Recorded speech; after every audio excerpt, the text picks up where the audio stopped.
Social media पर आपके पास channel Mahalakshmi की ओर से सादर जय जिनेंद्र के साथ। आज कहते हैं ना, याद आ रही है, तेरी याद आ रही है।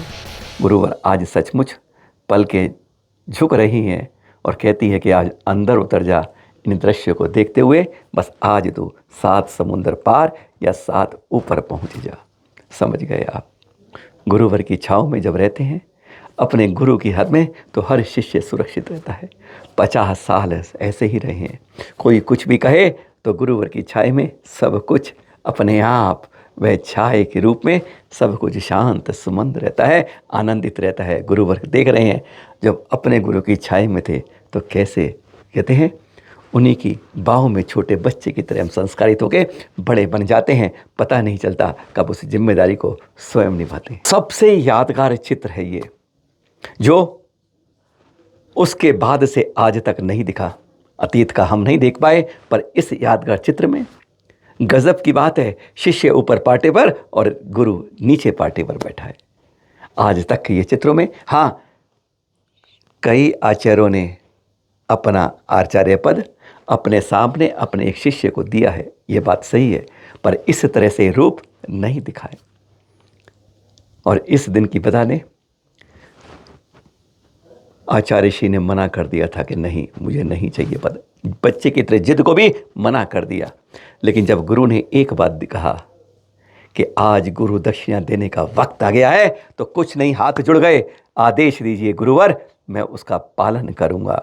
और बस अगले दिन वही दिन था, मार्गशीर्ष की द्वितीया, आज ही का दिन। 1972 का साल था और तब यही दृश्य सामने आंखों में सबके छा गया था। भो आचार्य, मेरा शरीर साथ नहीं दे रहा है, अब मैं अपने कल्याण के मार्ग पे जाना चाहता हूँ, बस यही मुझे आज्ञा दीजिए।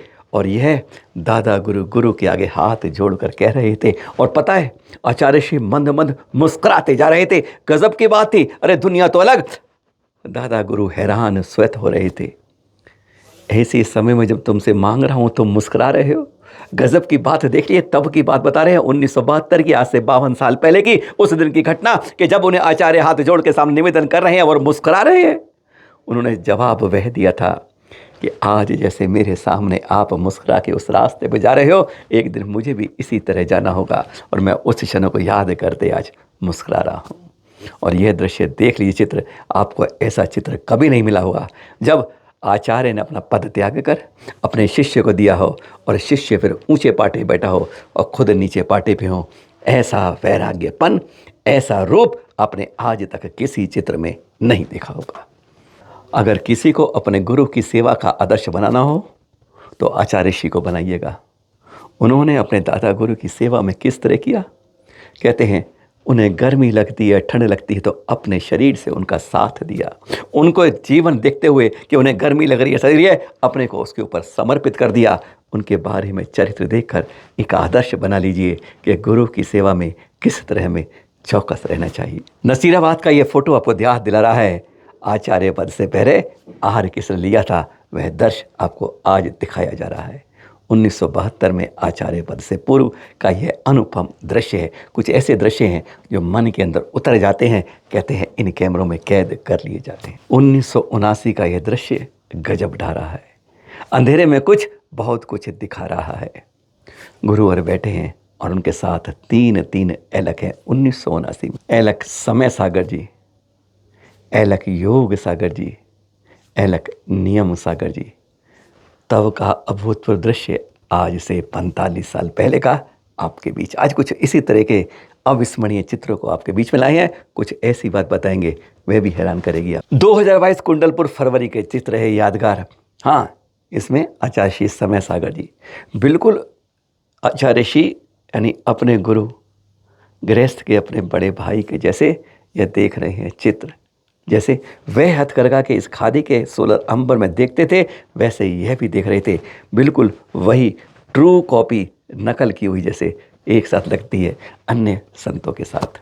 कुछ याद आ रहा है नैनागिरी का चतुर्मास, जहाँ से कहते हैं चमत्कारी चमत्कारों की गुरुवर के सौदा हुई थी बरसात, जहाँ पानी नहीं में पानी ही निकल आया। अरे ऐसा जैसे सागर बनाया था। और वहीं पर 1982 के चतुर्मास में जब थे, गुरुवर प्रवचन करते रहे, साथ में दीवार थी।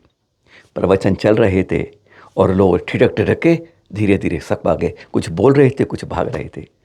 आचार्य श्री ने टेढ़ी नज़र करके देखा तो उन 2 छेदों में से सर फूं करके जैसे गुर्रा रहे थे। आचार्य श्री ने टेढ़ी नज़र करते हुए वही कहा, हे सरफराज, कैसे तुमने कर्म किए थे, आज तुम त्रियंच में हो, अब इन कर्मों को छोड़ो, कुछ ध्यान करो। और सुन लीजिए, हैरान हो जाते हैं, फुंकारना बंद हो गया। पर उस दिन से एक नियम शुरू हो गया कि जैसे ही गुरुवर के प्रवचन शुरू होते, उन 2 छेदों में से वे सर्प सामने निकल आते और जैसे ही उनका होता लाश, और बस उसके बाद वह नहीं दिखते थे आसपास।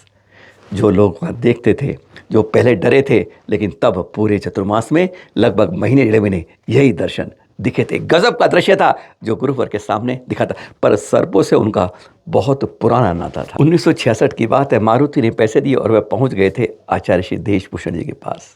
उनके पास से कह रहे थे व्रत दीजिए, पर वह कह रहे थे मैं ऐसे नहीं दूंगा, मैं परीक्षा लेता रहूँगा, परीक्षा करने पर पास होने पर ही दूंगा।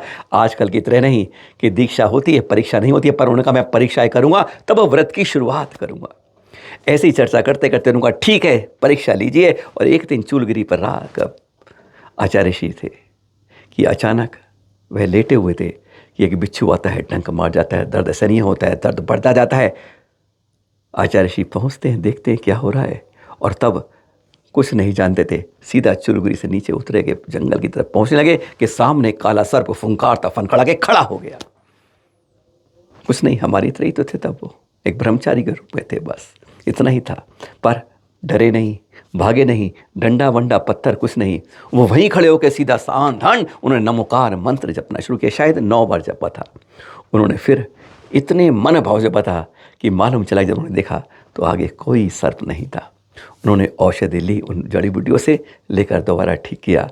तब से सर्प का जो जोड़ था उनके साथ लगातार चलता रहा, और वह उनके बहुत बाद तक सर्प उन्हें दिखते रहे, और उनका वह कल्याण का मार्ग बहुत लंबा चलता रहेगा इतिहास। पर आज है सिर्फ उनके बारे में एक आत्मसात करने के लिए, उनको ध्यान करने के लिए, और यही भावना पाने के लिए कि हम सब एक होकर रहें, प्रेम भाव से रहें, और सम्मान के साथ दूसरों का आदर करते रहें। कोई छोटा नहीं, कोई बड़ा नहीं, पर भाव रखें। जो हमें गुरु मिले हैं उनका हम पूरा सम्मान करें। यह नहीं हो कि हम अपनी लकीर को शुरुआत करें। हम उनके भक्त हैं, और ऐसे भक्त हैं जो उनके चरणों में समाविष्ट हैं, और उनके जो ज्ञान ज्योति है, उनकी जो ओरा है, वह हमारे अंदर समाहित हो। हम उनके चरणों की रज हमारे माथे पर लगती रहे। इसी भावना के साथ आज का दिन की शुरुआत हो। सादर जय जिनेंद्र।